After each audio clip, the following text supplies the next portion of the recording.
Okay, I have to redo this recording. I really hate being in front of a camera. I hate it. Not that that's your concern. As far as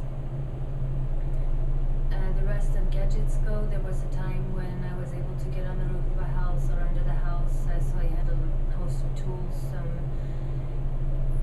Best to look around your place as it is now, or if you move and you take notes and photos, what light sockets, how do the light socket covers look, does the molding look, is there any hint of sheetrock having been shaved off of the walls since you signed the lease agreement?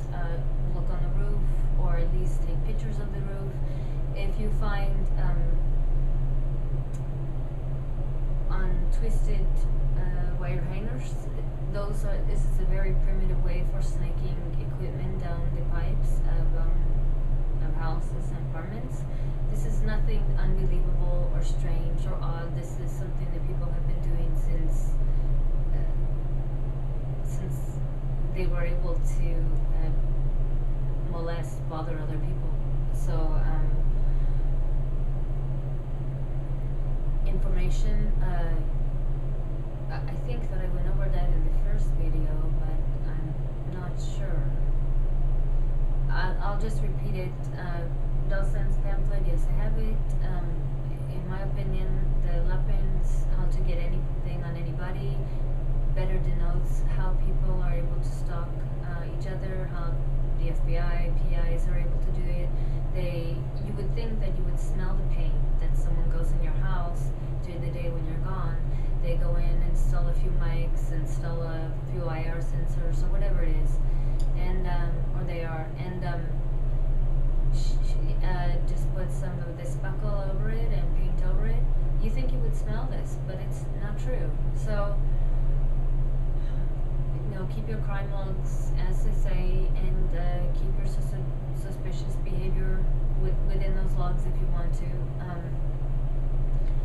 If I were you, I would commit to myself only to report crimes, not suspicious behaviors. Basically, each person in America is given one suspicious behavior call before we're looked upon as mentally crashed, just twisted. So maybe 2 at the most. You can get track phones if you can afford them. Oh, that was one thing I didn't go over in this new gadget tape.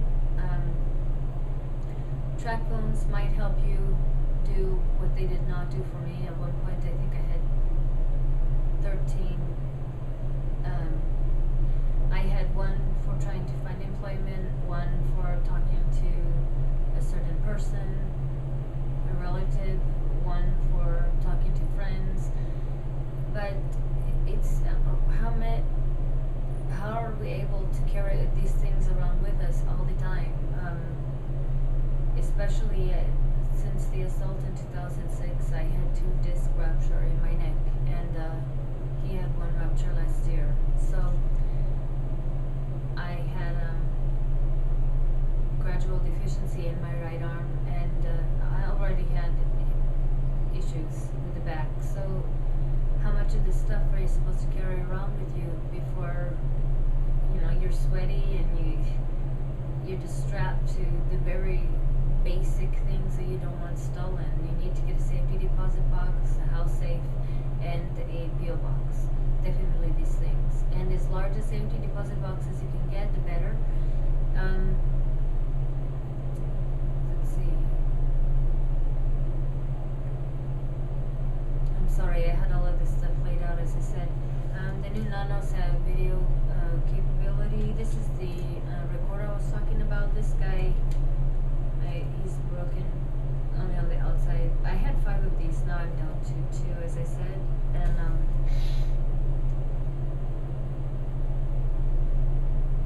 there is a place that uploads audio recordings. But the best thing that I can do at this point is leave the information that I've garnered with somebody. I'm not sure with whom to do that. I trust, as you can relate, targets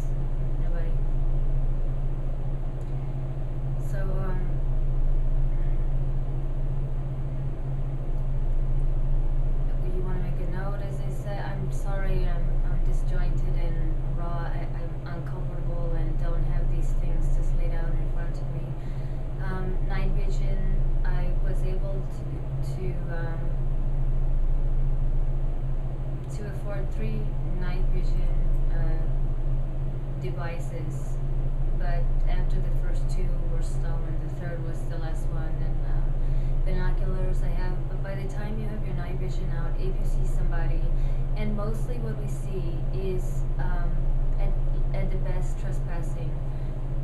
The best ways that people are able to prosecute are obviously cyber stalking, phone logs, electronic traces back to the people who are terrorizing the targets. If you see somebody on your property and they cross the street, then the worst for them is the trespassing, and they can easily tell the cops, "Oh, I just got lost on whatever they say." But the cops seem to be able to smell indignity when they come across it, especially with the people who hang around our houses 24 hours a day. Those people smell bad, they look bad, and they have no business being in most neighborhoods where they're found. So by the time you, as I said, you have your night vision out, and by the time you get your flashlight up and your camera, it's too late. The people are, whoever is around the house is gone. And how better would our lives be if, say, we had one other person? This was my idea. Finish the thought. How better would our lives be if we had one other person to help us at night, trying to at least gather some evidence and at least uphold each other's credibility at whatever level that it is. It is possible to regain your credibility, but it takes a lot of patience, and it's painful. Very difficult if you're assaulted during the stalking time to heal. For me, it has not been possible.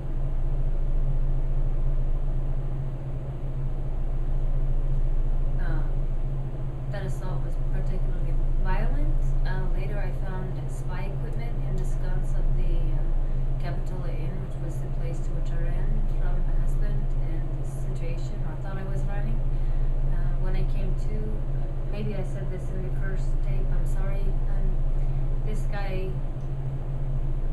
was shivering in his own urine with a cigarette burn in his left shoulder. You know what? Let's not.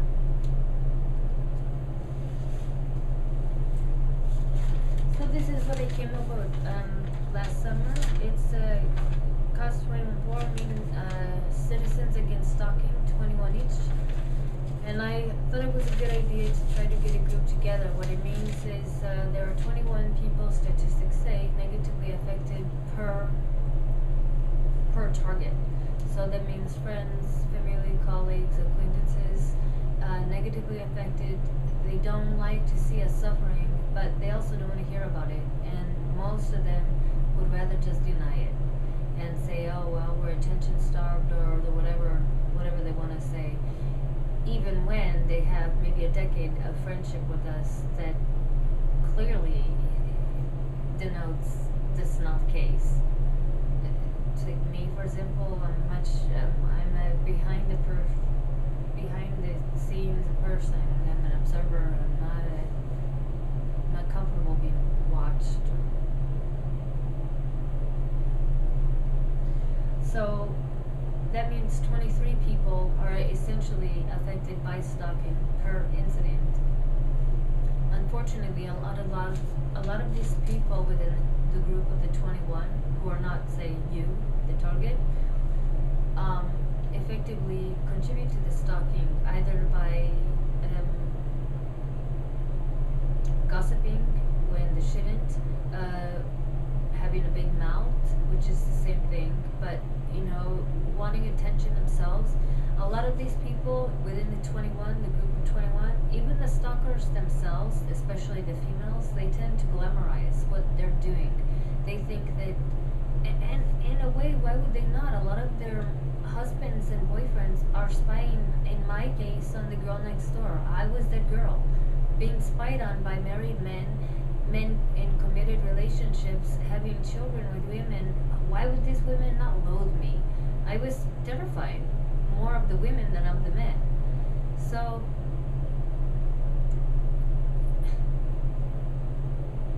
and I'm just a female. I'm not, but I'm alone, and I don't have any supportive family here. No friends left, and maybe to look at me, you think, oh well, that's not surprising. But there was a time when I met her.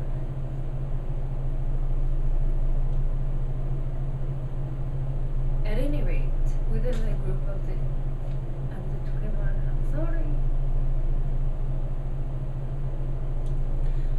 are people who will swap information, who will, I had one friend of many, many years,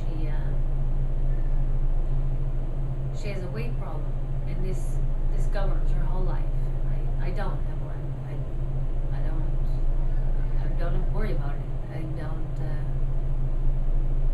in fact, it's annoying to her that I don't worry about it, and don't, this is what it is, and regardless of what I put in my, I love sugar, that irritates her, that I get to love it and indulge in it. So anyways, she had a kind of jealousy I didn't realize, and started contributing to this problem.